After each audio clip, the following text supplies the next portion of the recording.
Welcome to Remembering Your Oneness with Xane Daniel and Monika Kupiec, where we know everything, and so do you.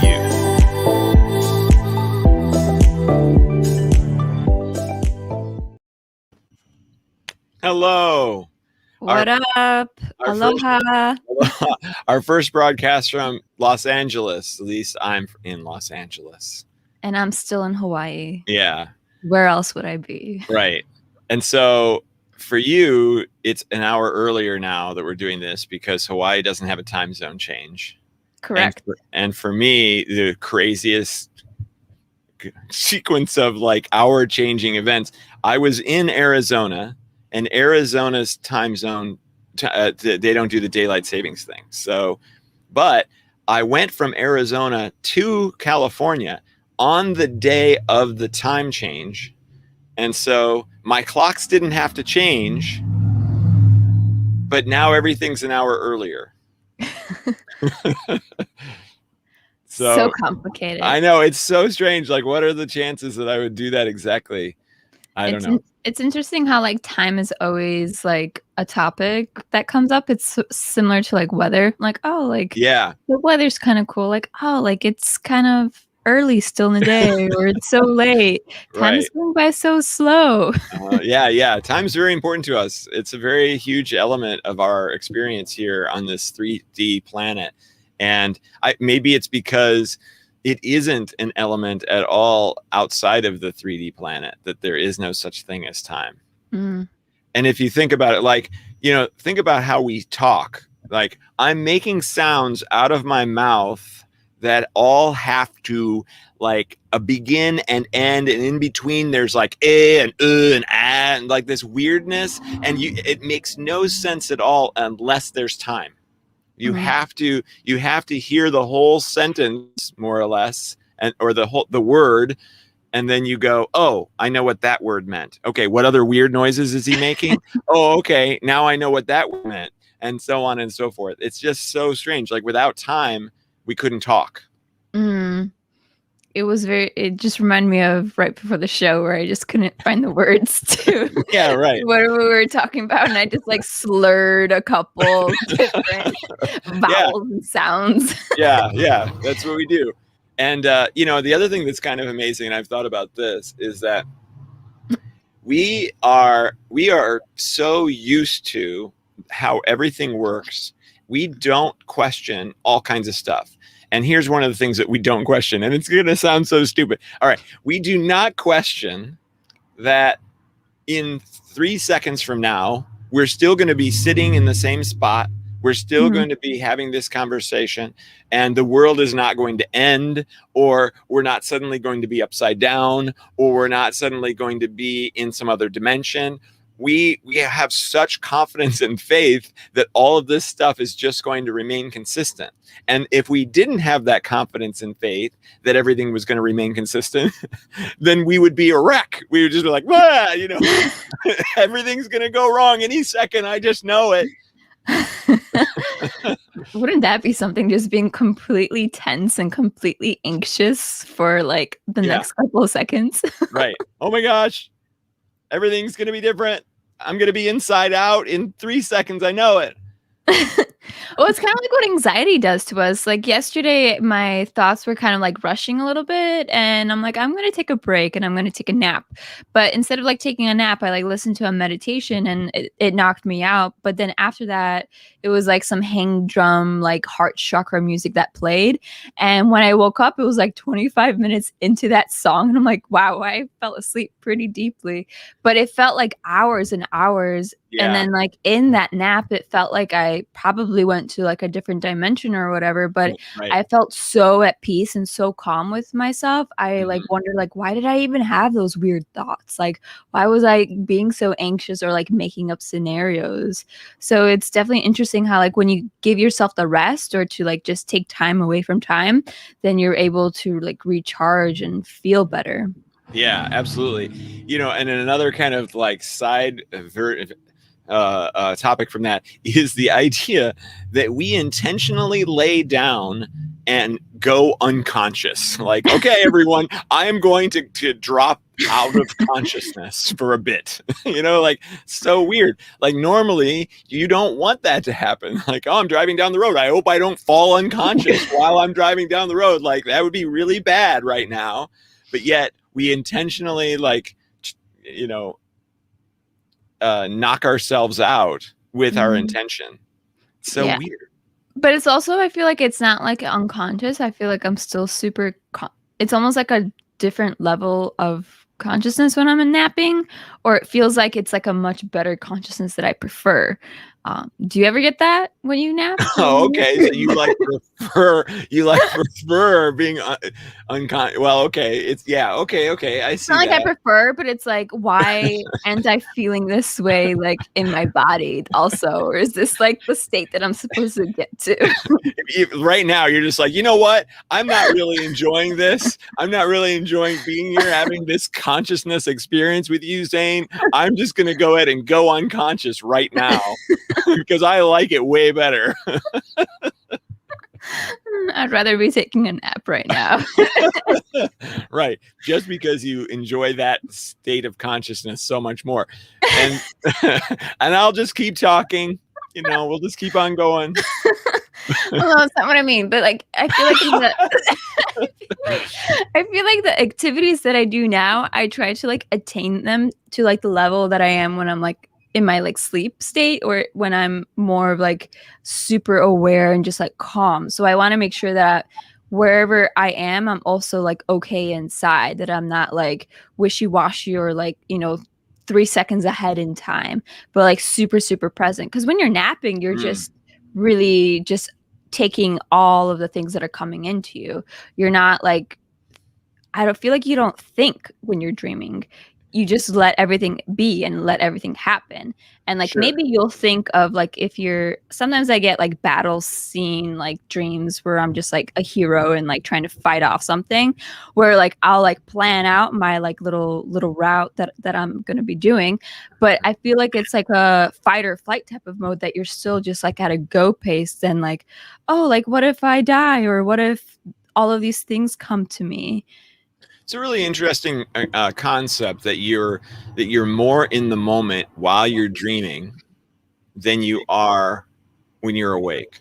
And I think that that's pretty valid, because I think most of the time we walk around thinking about something outside of where we are. We're not thinking about the sidewalk or the grass that we're walking in. We're not thinking about the sun and the trees or the wind or any of that. We're thinking about where we're headed, where we're going, what we've been doing, what we're going to do tomorrow. We're not very much in the now. Whereas I think in a dream state, you're not laying there sleeping, dreaming about, giant gargoyles and monsters and stuff and going, I wonder if I should do my laundry tomorrow. Right. Like you're definitely very present with that. So that's a really cool kind of idea. I hadn't thought of it that way before. It kind of reminds me of our topic today, that in my dream state, I don't try to change anything. But you always with Monika, with the transition, with the segue. Yay. Right. So I mean, I didn't plan for this transition, but it kind of worked out. Yeah. Well, yeah, it always does, though. That's what's kind of awesome. I do want to say hello to Laura Runner, who sent us a comment. And anybody else, if you have any comments about what you experience in the dream state, the awake state, and with the changing of others' state.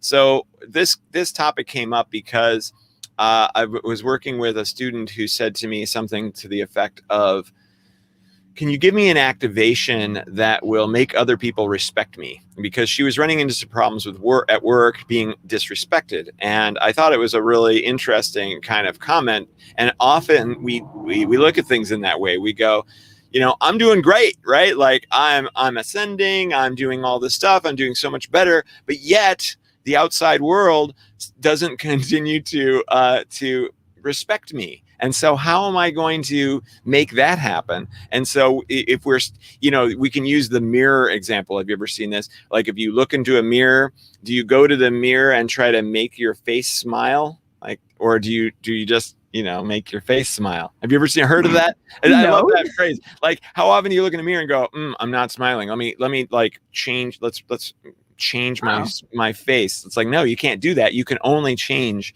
yourself. And so it's like, you can't do that to someone else either. You can't walk up to them and make them suddenly smile or make them feel great or make them stop abusing you or any of those things. So it's always an opportunity for growth for yourself. And if you look at it like you've got to change someone else, you're really missing out on this incredible opportunity to make a change to yourself, or to allow yourself to see that person as your greatest teacher. And that's not easy to do, especially when you're being abused, or they're like, or somebody who thinks they're better than you.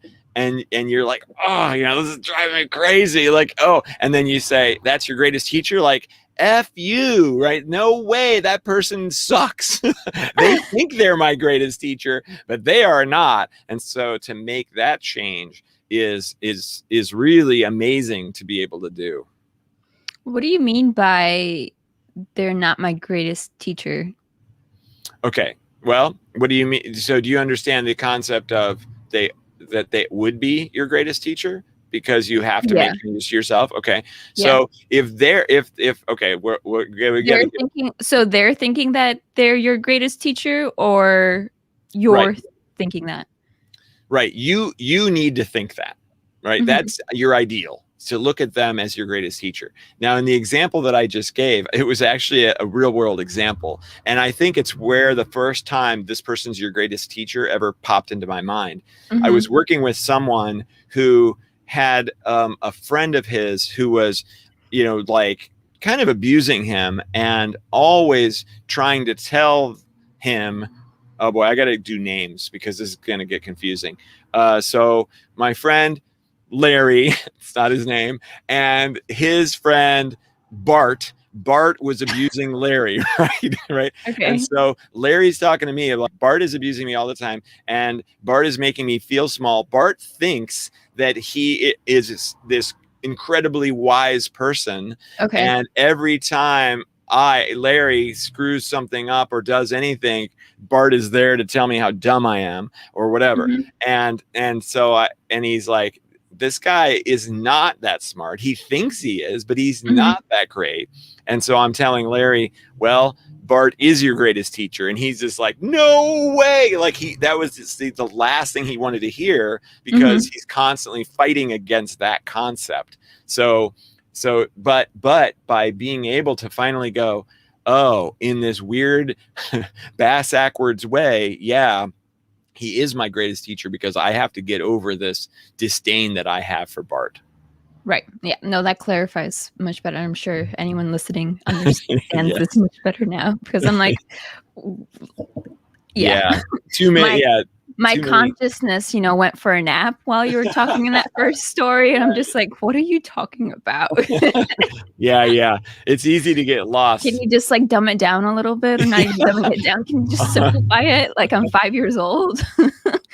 But no, for sure. It's definitely anyone that is like irritating us. They're definitely a really good teacher for us. And it's good to remember that even though you're in this flow of irritation, or maybe even consistent irritation, because I do know people that are in relationships that are constantly like in a never ending like battle, and neither of them are working on themselves to accept the other or to change, because they're constantly blaming the other person for their faults, instead of actually like accepting, within them, like, hey, well, maybe there's actually something that I need to do for this other person to not make them react this way anymore. Maybe there's actually still something within me that I need to heal from something else before I can move forward, or before this person realizes that they're hurting me.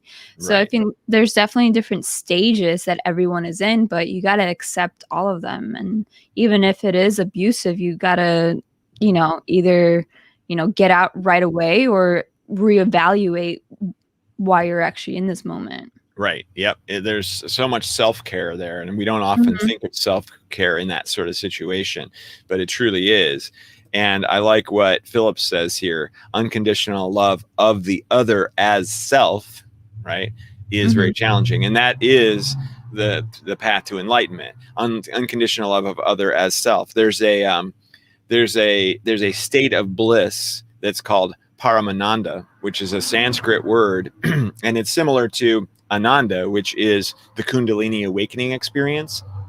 But the bliss experience of walking around for the rest of your life, realizing that everyone is self and recognizing the self in all that you achieve and you experience. And when you do that, now really nothing can go wrong for you, because everything is you, and you are just here to experience all of the abuse situations and the love situations and everything in between as this amazing observer who is watching this incredible movie that you're the main character for, and everybody is as well, and you created the movie in your soul self or in your source self.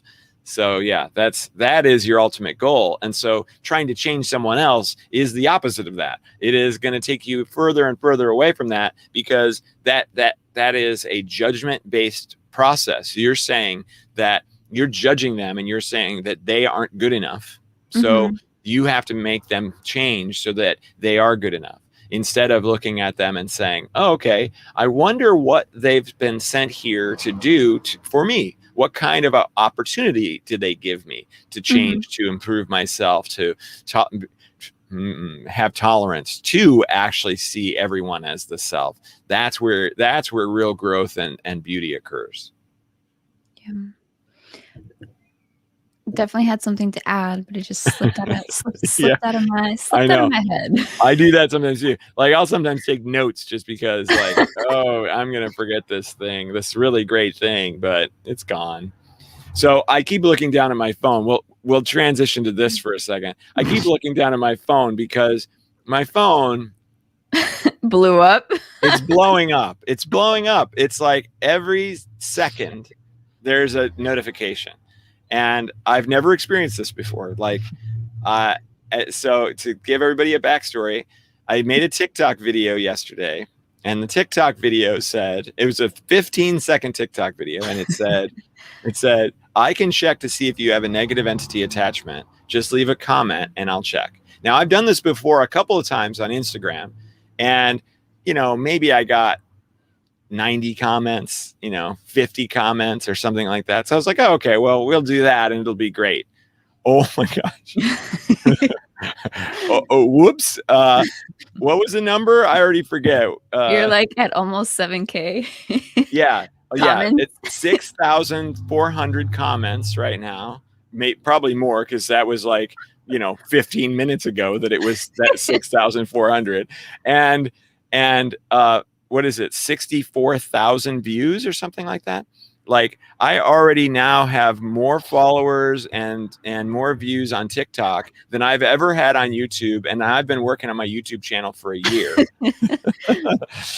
So it's kind of nuts and fun, it's exciting, but I have no idea how I am ever going to respond to these people. like I don't think I'm going to be able to. And I was already like, okay, like, could I have like a team, a team of people that are going through and commenting on responding to all these people, like people that also can detect if people have negative entity attachments, because it would be really cool to be able to respond to them all. It would be amazing to be able to respond to all those folks. I just don't. Well, it's not like, again, with the concept of time, maybe it's not about, responding to them as quickly as you can, but, eventually you will achieve that goal of responding to everyone. And I'm sure, it might be the last person that you respond to that has a really heavy negative entity, and they're going to be so thankful that you detected it. Right. And, they waited and waited, and, they already had it for a couple of years or maybe a couple of months, and, another extra day or week of waiting to see if they have it is definitely going to change their life. Right. Well, some of these folks have had them for their entire lives, for 20, 30, 40 years. It's really crazy what we run into in this world. Yeah. So it's just 99 more notifications. Boom, boom. So it's like, oh my God. Every time that goes off, it's another person I should respond to. But you can't always turn off. You can't always turn off the notifications. I know. I think I'm gonna have to, because that's how I notice when someone's writing me something on other social media, and so I'll eventually ignore it, which is not what I want to do, right? I want to be able to be responsive to people. So That's good. well, right now You're sharing your gifts to the world. yeah, it's really beautiful and wonderful to be able to do that. There's only, and it's so nice. There's only 7 people watching us right now, so whew, it feels pretty good.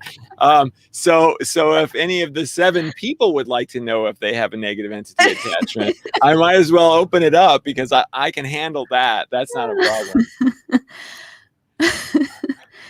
That's awesome, Xane. So it's interesting how the world is shifting to quick information too, with like TikTok or even Instagram, that they want something instantly.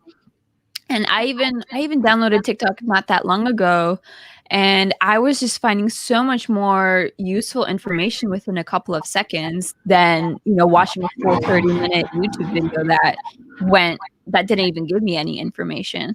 So it's like people are seeing the value of time more, because TikTok everything is just like 15 seconds. Oh, I'm going to find out a negative entity right now.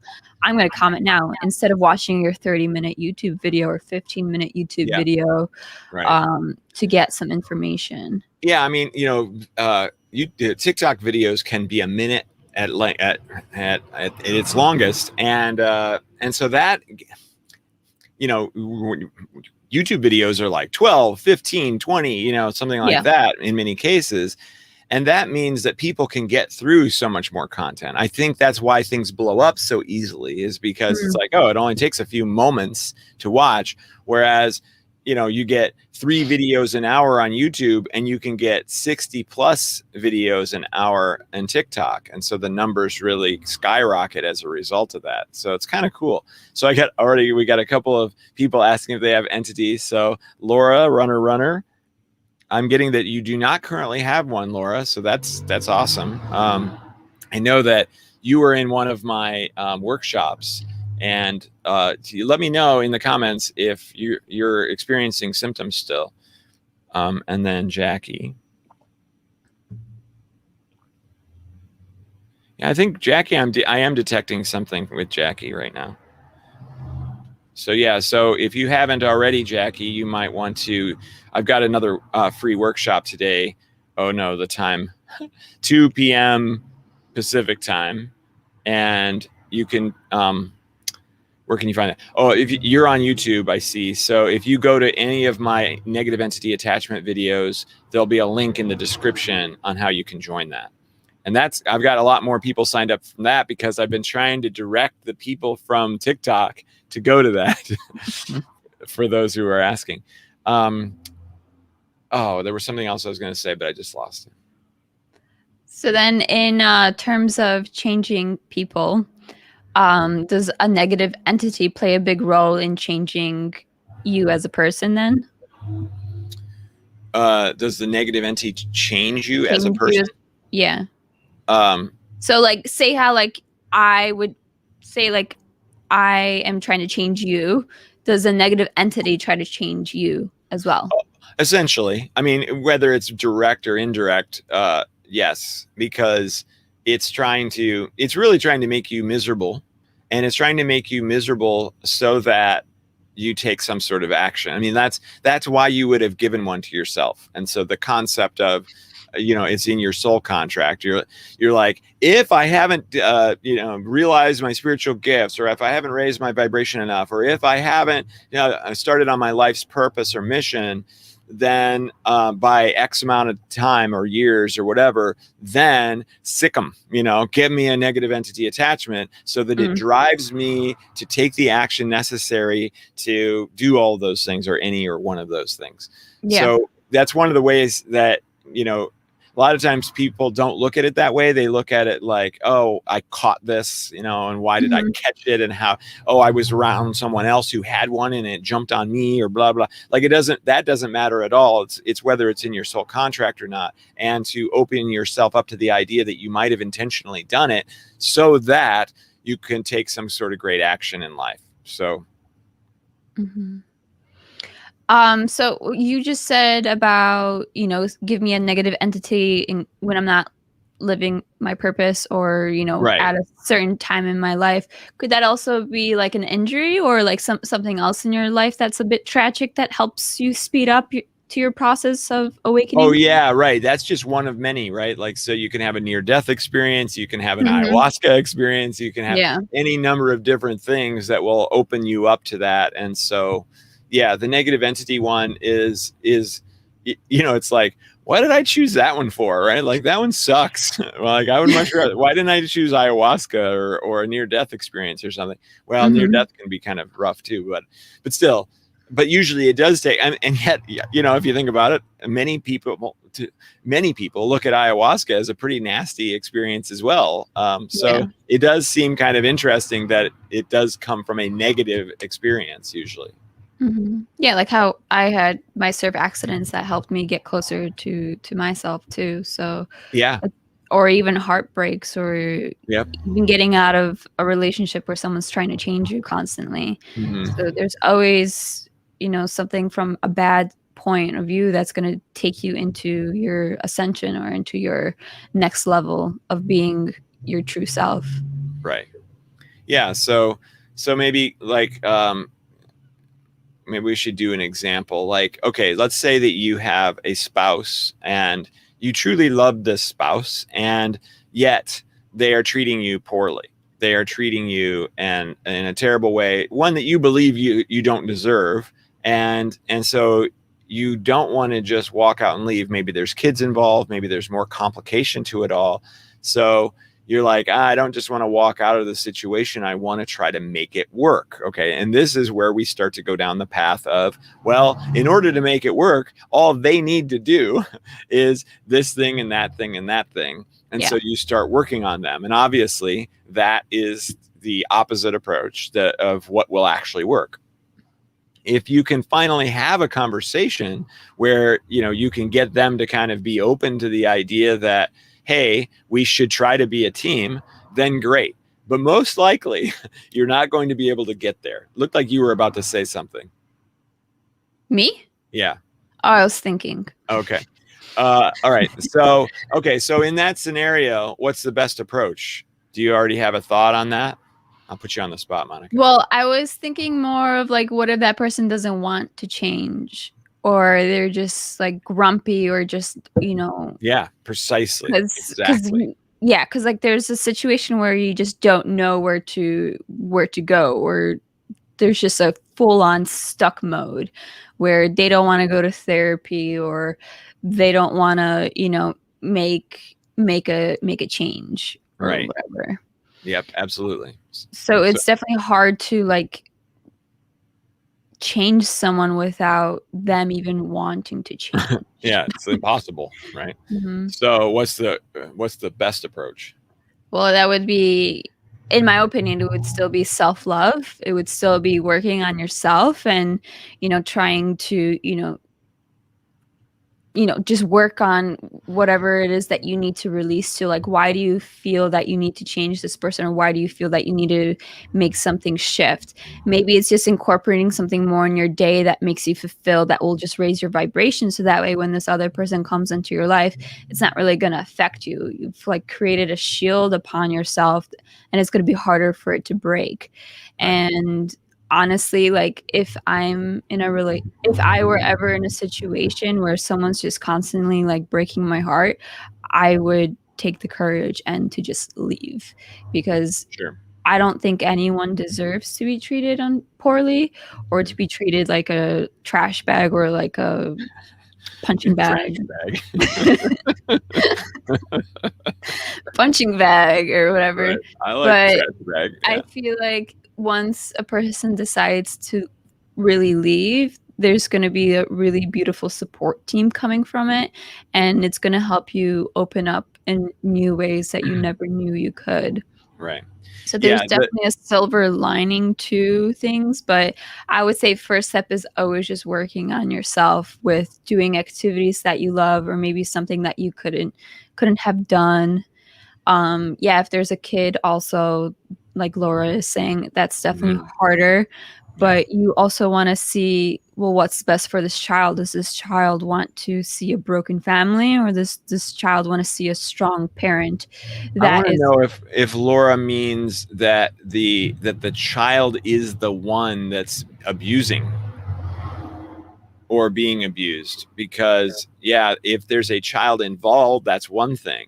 But if it's actually the child who's abusing you, right? And so now you can't really do anything about that from I'm not just going to leave them, right? Yeah. Like, so you do have to. So I do like the idea of the one where you're stuck, whatever the reason is, you've decided, and or that is the situation. The child is the abuser. Yes. It is the situation, or whatever you've decided ultimately, because it still is your decision. You've decided that you're stuck in this situation. So now how do you go about it? So if there's a couple of angles here, because if you are the parent and the child is abusing you, you are still the parent, and so you still get to try to change the child. Like that is part of your role as a parent. Now, if the child is an adult, too bad. Now they are their own person, they're on their own journey. And so now you have to look at yourself and go, okay, so why would I have chosen to have this experience? Why would I have chosen to have a child who's abusing me, who's an adult now, and I can't do anything about it? What was I supposed to get out of this? And by asking it from that question, rather than how do I handle it, to ask instead, what can I get out of it? It frames it completely differently. So now you go, okay, so I can get tolerance, I can get patience, I can get this self-love sort of situation. I can get confidence. There's an awful lot of things that I could potentially get out of this situation. So now how am I going to approach that? How can I take a look at this and start to do that? Yeah. Do you have any It's thoughts? almost like you need to give the other person space before just implying things onto them. So before even giving suggestions, maybe like a silent treatment is what they need, because they're getting so much attention from you trying to be like, hey, do this, do that. Like, what if we tried this or tried that? I would say try a silent treatment and make them miss you in a way, because sometimes they get triggered by you trying to help them because they can't accept the help right now in this moment. But maybe through some space, through some time, they're gonna realize, like, whoa, like it is me. I am actually the problem. If it's a child, it would be, again, I think the silent treatment would be it, because they're getting too much attention with you trying to help them, but they don't even know how to be helped or understand it yet, depending on the age of the person. And if it's an adult child, I mean, I'm 28, like I would rather just not talk to my parents if it was something that they were, if they were supposedly abusing me. I'd rather just get time away from it, and then let time heal on its own. Because even with me moving to Hawaii, my relationship with my parents has definitely gotten better, because I'm not constantly hearing things that are making me get triggered, or things that used to get me triggered aren't getting me triggered anymore. So it's definitely, I feel like time is the most precious thing with trying to heal any type of relationship.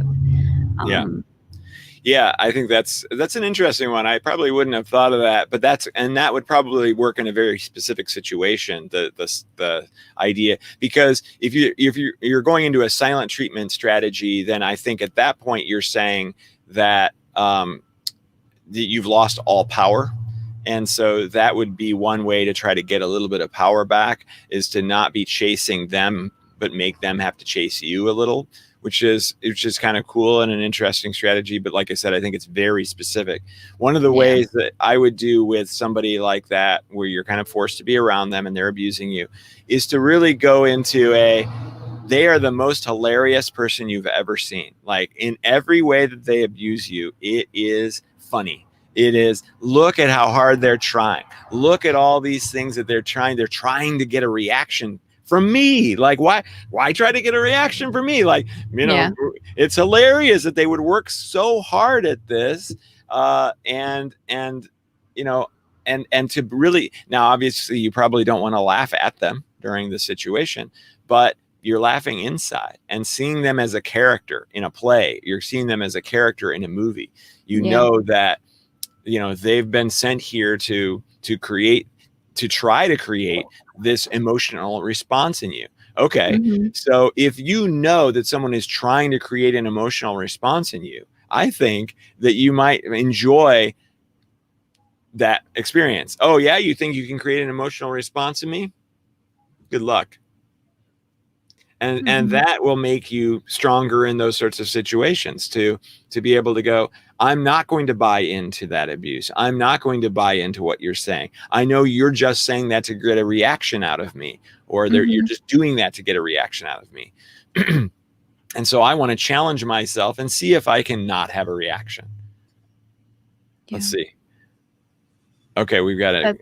That's a really good one that you pointed out. It's that being an observer versus the reactor, which is really just, letting that person vent to you, and it is in a negative way. Right. But to know that it's not to you, they're actually doing it to themselves. They're venting to themselves because they don't know how to vent it in their own words, through journaling or through other exercises, but they're using you unfortunately, as that punching bag. Right. And it's like, how it's going to just take time, but you don't want time to go on so long that you just dug yourself in this huge hole, and now you've kind of lost yourself as a person. Because once you forget about yourself because someone else is treating you, poorly, then I think that's a huge red flag that you need to seek help, or a friend, or anything else. Yeah, when someone is having an emotional outburst toward you, then they are creating an emotional experience for themselves. And if you can be in a non-emotional, or have a non-emotional response, then they are just creating negativity for themselves. So they, it's that whole idea that if somebody is angry at you, they're the ones who are experiencing the lower vibrational emotion of anger. So they're causing this problem for themselves. And if you are above all that and just be like, oh, okay, go ahead and be angry, I guess, enjoy that anger experience. I'm not going to participate in a reactive emotional experience to that. I'm just going to watch you and, find your temper tantrum or whatever highly entertaining. So go enjoy that and let me know when you're all done with all of that, and I'd be happy to have this incredible, grounded conversation with you. But until then, there's no point in having any kind of emotional reaction to you, because we're not going to ever get anywhere. And I know that, and you actually know that too. Well, you think that what you've been doing this whole time, where you're using emotions to actually gain power over me, because that's generally how it works, is when someone gives an emotional experience or reaction to you, then you have one back, and then they have the power, they have the control, they have what they want. So if you don't give them that anymore, because you're like, you can get as angry and upset and frustrated, and you can, whatever you want to do, go for it, enjoy. I'm not a participant in it, so let me know when you're done. And I think that's a really good one if it's a child that's the abuser. Yeah, that's what I've been picturing the whole time too. Yeah, I think so too. And that's generally, like, that's parenting 101 in some ways, is to, when the child is having a temper tantrum, go, okay, well, go ahead and go to your room and let me know when you're ready to have a normal conversation. Like, that's what my parents did for me, actually. I'm like quoting them on this. And it's also just letting the child honor their feelings, because it's really good to shy a child away from them feeling mad or angry, but I feel like they need to experience it and then reflect on it, where you have a conversation with them like, hey, like, you were acting this way. How did it make you feel? Like, did you feel Right. good about it, or did you not feel good about it? Yeah. And then, like, kind of like dig deeper with them, with working through with, okay, well, next time you feel this way, try doing something like this, or take a piece of paper and start, drawing something to let out your frustration, or get Yeah.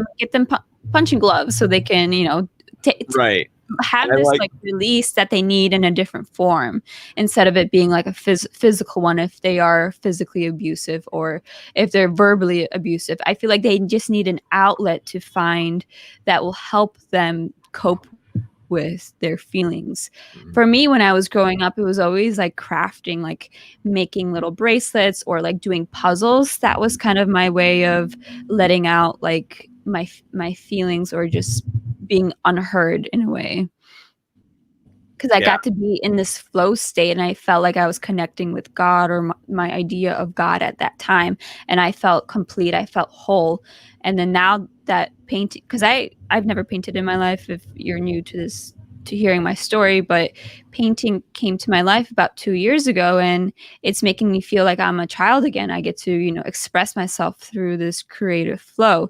And when I moved to Hawaii, I didn't really do anything that was like really hands-on crafty. Like, yeah, I served, I did other photography, but nothing that was actually like I got my hands dirty on something and created something from scratch. And I feel like this concept of creating something from scratch is really fulfilling for me. So I feel like some kids just need that extra formula to get them going. Like, math was always my favorite subject, because you got to figure something out from nothing and turn it into something so complicated that not everyone can figure out. So like, it could just be like the personality trait that your child needs, is they need something a little bit more stimulating in their life. And when they're not stimulated, that's when they kind of act up. It's kind of like being hangry. You're not getting enough of something, and it's making you react in a really negative way. Totally. Yeah, I like what you said earlier too, where I'm paraphrasing, but you were like, okay, so you all done with your tantrum, and how did that feel? How did that feel for you? Was that a good thing or a bad thing? And one thing I want to advise to people is that a lot of times, like, the way that you phrased that was super mature and super grounded and super relaxed, and just like, oh, okay, so how was that for you? Right? It wasn't patronizing, and it wasn't like, well, how was that? So it's so easy to go down at like an abusive path yourself. So you've really got to be aware of how you're saying these things, especially when you have someone who is highly emotional and highly abusive. I'm good. So yeah. I'm like mentally sending you, are you okay? yeah, right. I'm good. But I run into that a lot, is that when I am training people on how to react to others, they're like, oh my gosh, it's really hard for me to say it like you just said it, because and that means that they're very emotionally charged as well. So they're tuning into their own emotional experience, rather than being able to look at all the players in this situation as just humans. Oh, this is that human who's doing this weird thing, and this human's doing that weird thing, and there's another one over there who's doing this. Yeah, they're just humans. They're just trying their best. They're all screwed up in their own ways. They were abused, or they've had horrible situations, or they've been sick, or whatever the situation is that has caused them to get to this point right now.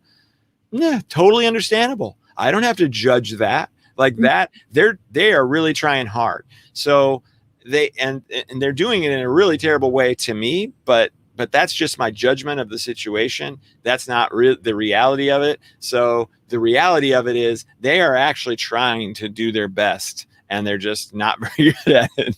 So okay, let's give them the benefit of the doubt, and let's not be emotionally charged when I respond back to them.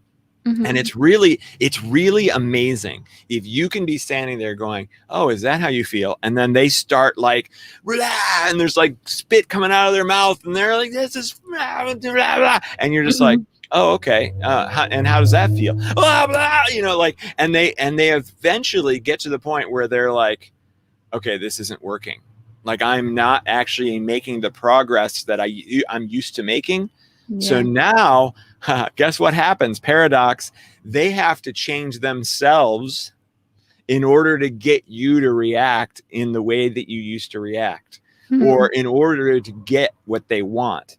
Now, all of a sudden, they might actually have to be nice. So you essentially ended up changing them, which is not really the goal, because our goal, of course, is to change ourselves. But that is how that stuff happens, because you've made it a deep change in yourself to not be emotional about whatever. And then now the rest of the world responds differently. And the other thing too is, everybody has a gorgeous smile. There's every single human being has a beautiful smile. I have yet to see one that I go, ugh, like, that's a really ugly smile. You shouldn't do that, right? Like, no, that doesn't happen. Everyone's got a beautiful smile. And so when you use that, it lightens everyone no matter what. They could be ready to kill. And if you have a smile on your face, it's going to change their perspective. They're going to be like, whether I'm ready to kill, why are you smiling? It's going to disarm them. So it's just another beautiful tactic to use.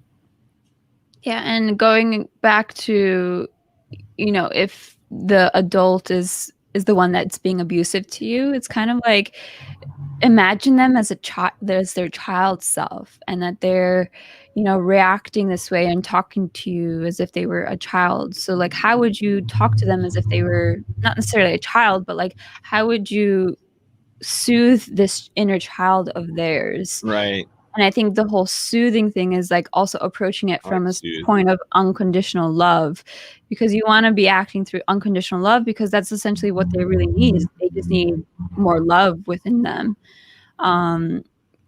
And unconditional love is just another point of, seeing someone as themselves, seeing them as who they truly are, which is source, and which is another form of you.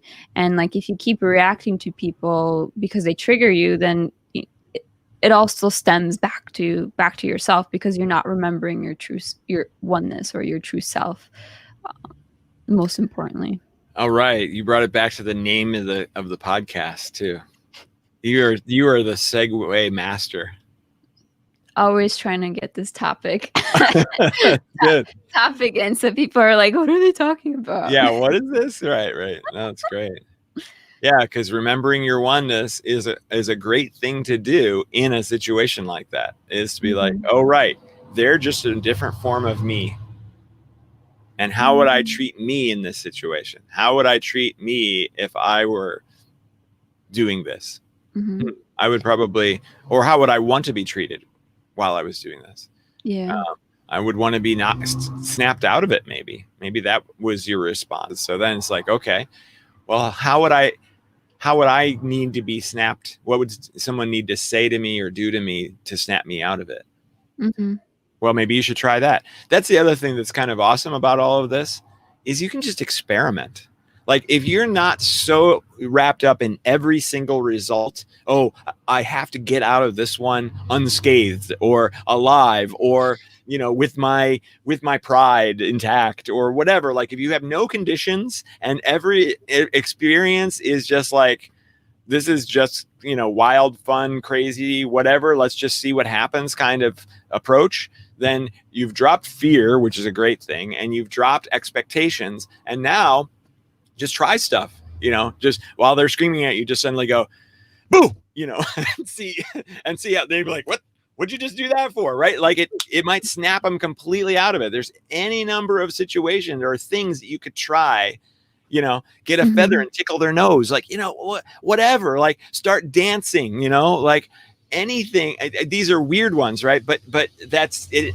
It's to illustrate the idea that we take this stuff so seriously, and we don't have to. Every experience can be a hilarious, comedy routine, right? If you want it to be, just make it that way. If not, that's fine too. But know that you are limitless in those situations. You can do absolutely anything, and then you'll learn more. Oh, okay. Mhm. When I took him with my nose, it made it worse.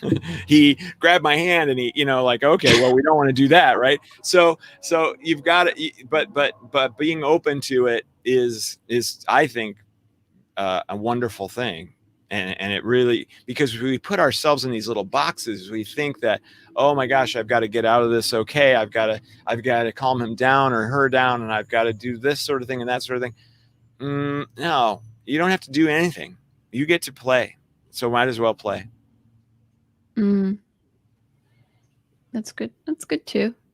I wouldn't necessarily agree with the full thing, but yeah, I'll take that into account.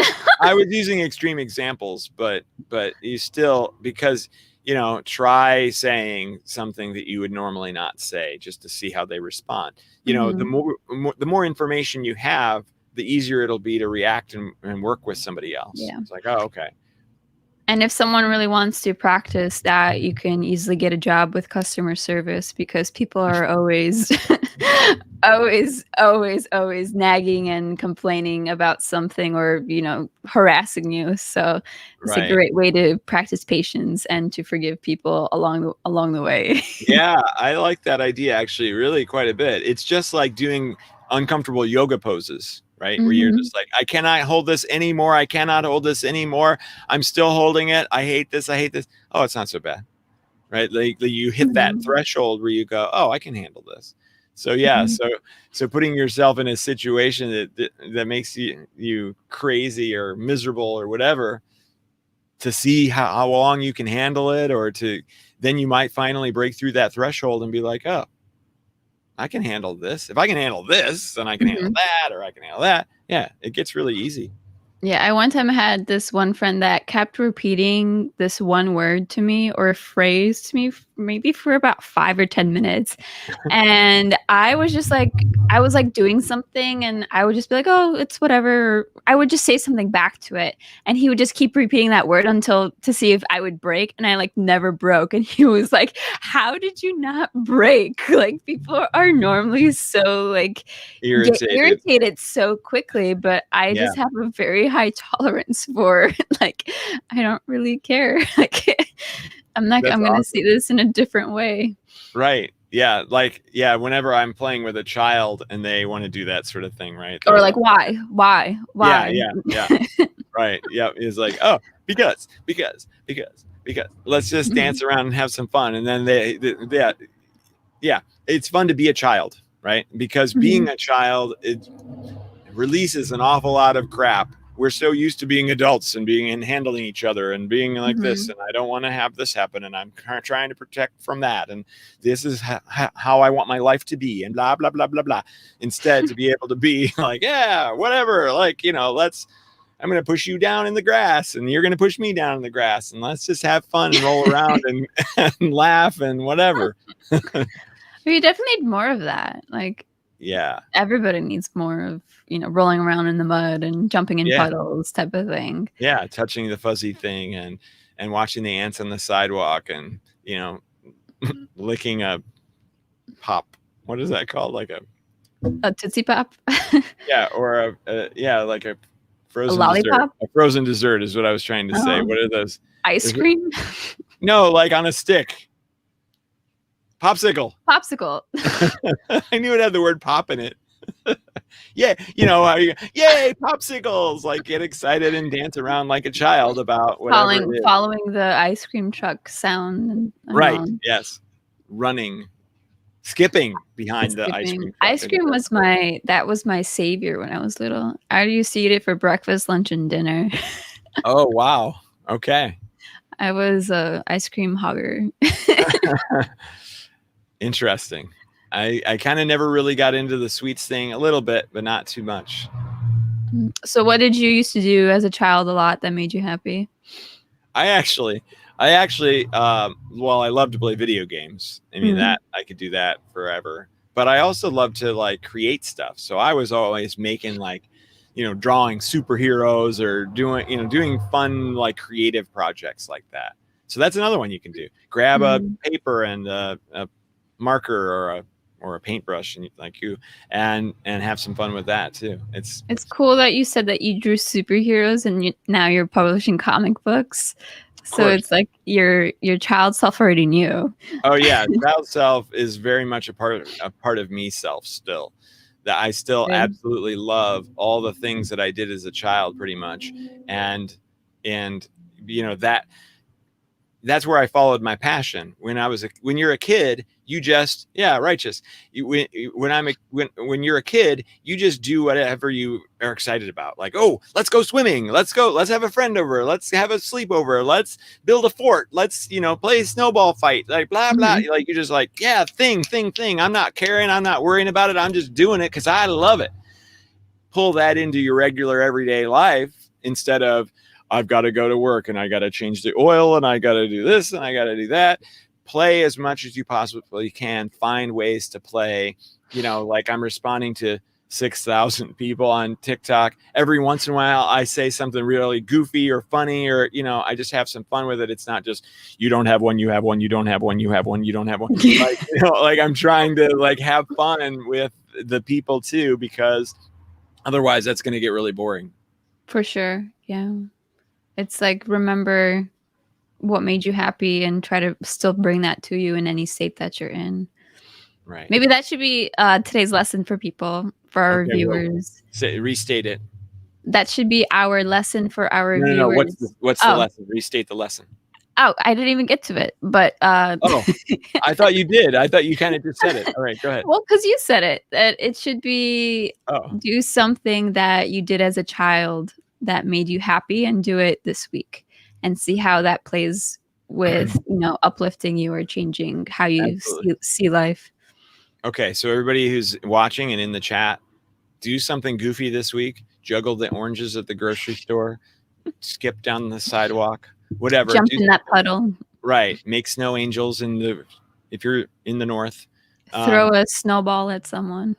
Yeah, really hard, like an ice ball. They try to hurt them. No, do wrong. And then let us know. Come back next week, and then let us know in the comments what you do. Yeah, Sharda's gonna do it.